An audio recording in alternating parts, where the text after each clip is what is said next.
Uma tragédia real, envolta em mito. Este não é um conto de fadas. Em 26 de junho de 1284, na cidade de Hamlin-Hommeln, no norte da Alemanha, algo extraordinário e trágico aconteceu, um evento tão marcante que a própria cidade passou a contar os anos, desde que nossas crianças partiram. O que se segue é um relato que tocará o terror e a realidade, pois, embora o flautista como personagem mágico seja parte de uma lenda popular, os registros têm base concreta em documentos medievais. O cenário da Europa medieval, estamos no final do século XIII, uma época em que a vida era difícil para crianças e adultos. Dívidas, fome e doenças matavam milhares. Longe de nossos sistemas centralizados de proteção, crianças já trabalhavam, migravam ou eram vendidas como servos ou aprendizes. Essa era uma sociedade onde a mortalidade infantil era altíssima e desastres sociais eram comuns. Neste contexto, Hamlin registrou algo insólito e traumático: o desaparecimento coletivo de jovens de sua população. As fontes que confirmam algo aconteceu. Um registro na cronologia da cidade 1384, 100 anos depois do ocorrido. Os livros da cidade simplesmente dizem: já se passaram 100 anos desde que nossas crianças partiram. Essa frase isolada é um dos principais indícios de que algo de fato aconteceu. Não uma história inventada por fantasia, mas algo que deixou marcas duradouras. Uma inscrição em uma placa antiga da cidade de Hamlin existe e sobrevive até hoje. Uma placa construída por volta de 1602, que literalmente afirma: no ano de 1284, no dia de São João e São Paulo, 26 de junho, 130 crianças nascidas em Hamlin foram levadas para fora da cidade por um flautista vestido em muitas cores. Depois de passar pelo Calvário, perto de Copenberg, desapareceram para sempre. Essa inscrição não é fantasia moderna. Ela está gravada numa casa antiga da cidade e foi copiada por estudiosos. O relato do manuscrito, de Lüneburg c. 1440-50. Esse documento escrito cerca de 150 anos depois do evento, traz uma descrição um pouco mais detalhada. Um homem bem apessoado, cerca de 30 anos, vestido com roupas coloridas, entra em Hamlin, toca uma flauta magnífica por toda a cidade. 130 crianças que ouvem a música o seguem para fora de Hamlin, até um lugar chamado Calvário, próximo ao Copenberg, e ali somem sem deixar rastro. O vitral da igreja de Hamlin c. 1300. A lenda dos Piper e das crianças já era tão conhecida que foi representada num vitral da igreja de São Nicolau, destruído no século XVII, mas descrito em documentos antigos, mostrando um flautista levando crianças para fora da cidade. Relatos perturbadores e reais da época. As fontes medievais não exageram. Elas falam de crianças que foram perdidas, sem dizê-las mortas, mas sem nenhuma informação de volta ou sobrevivência.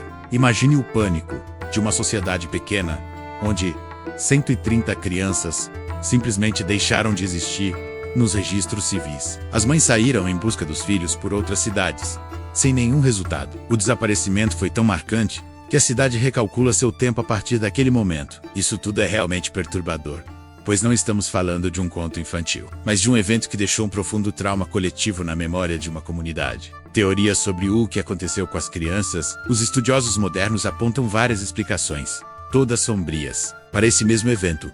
1. Migração em massa, ou recrutamento na época. Havia movimentos migratórios de jovens para trabalhar em novas terras, lutar ou colonizar áreas menos povoadas. Alguns pesquisadores dizem que um locator recrutador de trabalhadores pode ter atraído as crianças com promessas de futuro, e elas simplesmente partiram sob pretexto de escolta. 2.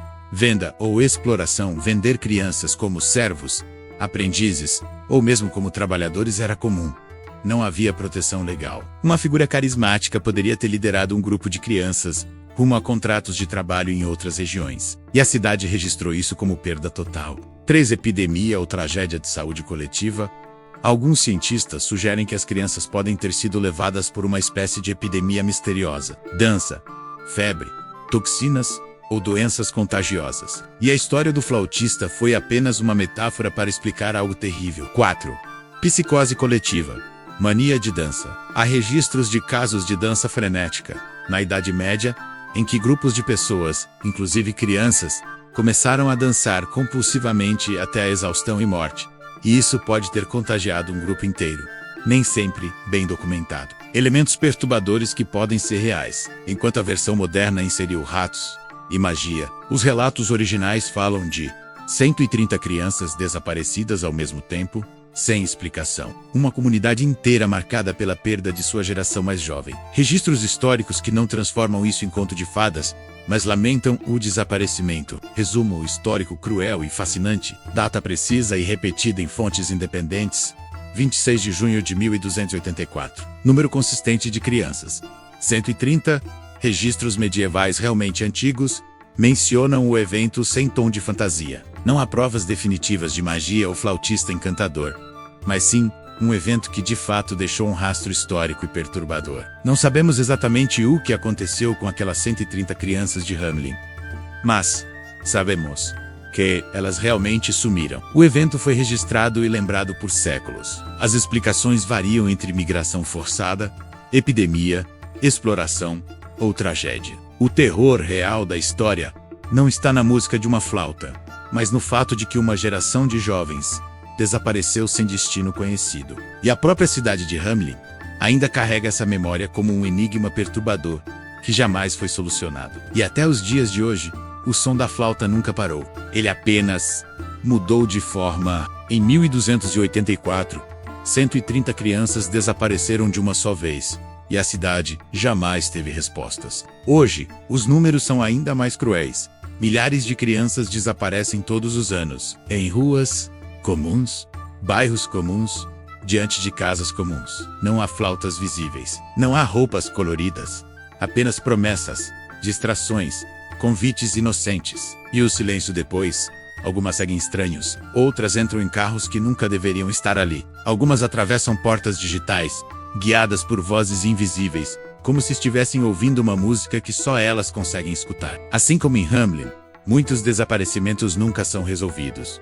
Não há corpos, não há despedidas, só quartos vazios, brinquedos intocados e pais esperando por alguém que nunca volta. Talvez o flautista nunca tenha sido um homem. Talvez ele seja apenas a face que damos ao inexplicável, ao predador que se adapta ao tempo, à sociedade que falha em proteger os seus. E a pergunta que assombra não é o que aconteceu com as crianças de Hamelin. A pergunta real é: quantas estão seguindo a música agora, enquanto acreditamos estar seguros? Porque o verdadeiro terror não pertence ao passado. Ele continua andando entre nós, em silêncio.